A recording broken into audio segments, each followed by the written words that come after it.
Now, now with running Taxlo? I mean, it's a big responsibility. You do it, well, like now it's more event based now. I know when you started, it was like on a weekly basis. It was on a semi-weekly basis because it was Mondays and Fridays. Yeah, but now I mean you're doing it more around like event orientated because you find that works good. But what's like the least fun part? I'm not trying to be negative, but what's like the least fun part of the Taxlo experience? I mean, like what's like the hardest aspect of that? There's a couple things. I mean, it's never fun like talking money, that's and like dealing with like agents and stuff like that and all that stuff. Even if you're on the same plane, it still is pretty uncomfortable. Like, what do you want us to get?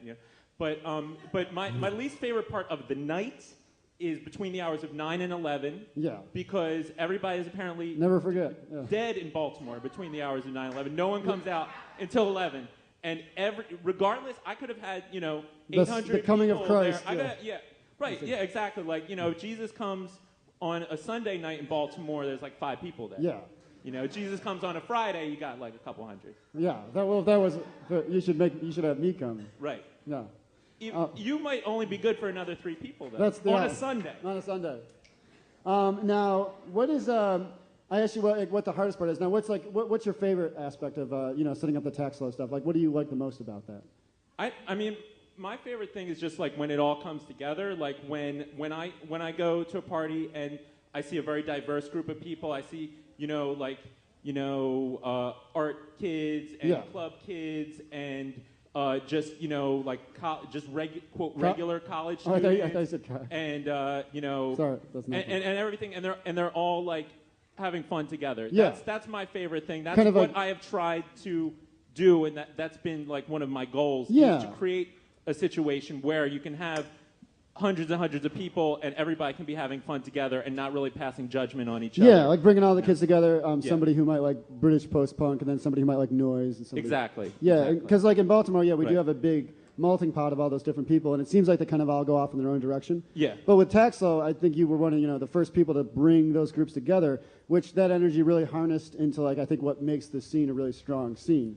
Yeah, so, and I mean I was doing that in a self-conscious way, but as I pointed out, with the origins of it, Jason Urich being involved, Tony Joy was another person who was involved. So it was a diverse group of people who came together in the first place. Yeah. And then it was a question of keeping that and expanding it, and that's what I as well as Simon. I gotta give Simon Phoenix credit. Simon Phoenix, DJ Simon Phoenix, a great DJ of Baltimore. And a good host. And a good host. No disrespect. Yeah, no disrespect to Conor. Now, I mean, well, you started out at the Common Love, at the Love. The Good Love. The Good Love. There was a fire there. Yeah, then there was a fire, and then you ended up at... The Conflagration. At the Conflagration? No. What? I was saying there was a conflagration. There was what? It's a synonym. Wait, what? Two cool words. Wait, wait, I don't know what... I've never heard the Conflagration. Yeah, you can look it up. I'll look it up. I'm going to look it up on the blog when I get up. Yeah. Now, I mean, now your latest home is Sonar, so that's like where you guys are located. Yeah, I mean, Sonar has been very good to us. You get a lot of knuckleheads in there. Sure, of course. I went in there. But if you're doing a party with 500 people or whatever, you're going to have knuckleheads. Yeah, but, totally. To try to avoid that is silly. To try to like not reach out because you're afraid that there's going to be some stupid people. Totally. That's one of the things that kills scenes. Yeah. You have to be. So you're very non-elitist. Yeah, you have to be open. Yeah. You have to say, all right, I'm going to swallow the fact that there's going to be some stupid people. There's going to be some people who don't dress cool. There's going to be people who like whatever. So what? Like it's a better party because there's more people. Yeah, well, and it seems like you're taking a lot of, I know a lot of young kids go to the shows, and kids who probably wouldn't normally be exposed to those things in Baltimore, and it's kind of like the first time that they're seeing it, so that kind of is like a gate for them to go to other things, kind of like fertilizing the community, spreading the pollen. We had Death Set play years ago. Yeah. And so we want, and at that time, like they really weren't. They weren't outside of like a small community, a community that was really into them, but they weren't outside of it. And we put them in that context and definitely turned a lot more ears onto them. Yeah, totally. And that's what the first time Diplo, low budget, et cetera, they came at the Talking Head on a Monday for free. Yeah, and you were one of the first people, the first person to bring Diplo into Baltimore. Exactly. Yeah, and it's just about introducing taking this situation where you have a lot of people in the audience and throwing something on in front of them and hopefully turning them onto it. I see you do the same thing. Yeah, I try my best. Now I have... Give it up for Ed Schrader. Yeah. Thank you. Now I have... Okay. That's called playing to your crowd. I have 3 cool questions I would like to ask you. All right, I'm I've ready. already been asking you some cool questions. I want to ask you 3... I'm ready for the cool ones. 3 Oh, cool... we had 3 cool questions. Connor's smoking. Have you met Connor before? I have. Look at that guy there. He's got those shades on. Okay, now... I hardly recognize him. I love you. Now, I'm sure you have quite an extensive album collection. Now, what's the most embarrassing album that you own or have owned in the past? You can go back. Mine was I had the La Bamba soundtrack with Los Lobos.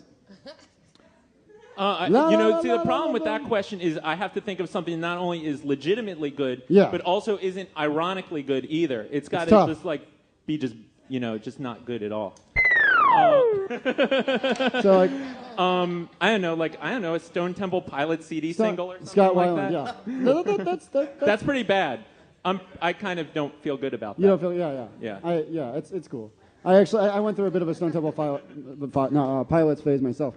Now, a lot of people don't know this about you. This is a new question I'm going to start asking you on the show. It's like a thing where you would tell them something that they might not know. 3 cool questions. So it'd be like a lot of people might not know. That I used to do experimental noise music and I ran a tape label, a noise tape I'm talking label. about maybe picking your toenails with your teeth or something. Oh, okay. Well, something like, You really didn't give the parameters very well. Oh, no. Though. I mean, anything physical that people might not know about or anything weird. Are you talking about a talent? Do I have a talent? That could be one, too. No talent. Well, you do have a talent. You run Taxlow. Sure. Is there anything... But people know that. Yeah, that's true. Is there anything you do when no one's in the room? No, if you have a talent, you have to show it now. Do you have another cool question? No. You obviously have cool facial. No, I mean you grow the facial hair. So I mean, which is nice. People know that. You have nice facial. I try to grow this, and I look like a prepubescent 9-year-old. No, wait, 9. Well, yeah, 9-year-olds are prepubescent naturally. 9-year-old. If you're 9, you haven't gone through puberty yet. Now I'm just gonna have to skip this. Okay, now somebody comes up to you, an Asian man with a glass of wine, holding a gun. It's just that's not racist. A Polish man. I don't know. Okay, so a man comes up to you and he's holding a gun and a glass of wine, and he says you can either break dance in front of on somebody's grave at their funeral, or grab Bob Dylan by the hand and yell, "I'm going to take you there." Can I choose the funeral? Because there's a lot of people who are set to die who I would definitely dance on their graves. So you wouldn't want to hang out with Bob Dylan? Yeah, I mean William Buckley died. I would dance on his grave. You got Patrick Swayze. McCain's due to die soon. I'd dance on his grave. Yeah. McCain. No, not a lot of McCain fans in the audience. Well, thank you very much for coming out, Cullen. Thanks a lot, Ed. Taxlow is awesome. You're a real asset to the community. Thank you. Stalin. Thank you so much. Ladies and gentlemen, Cullen Stalin. Check out Taxlow. Okay, ladies and gentlemen.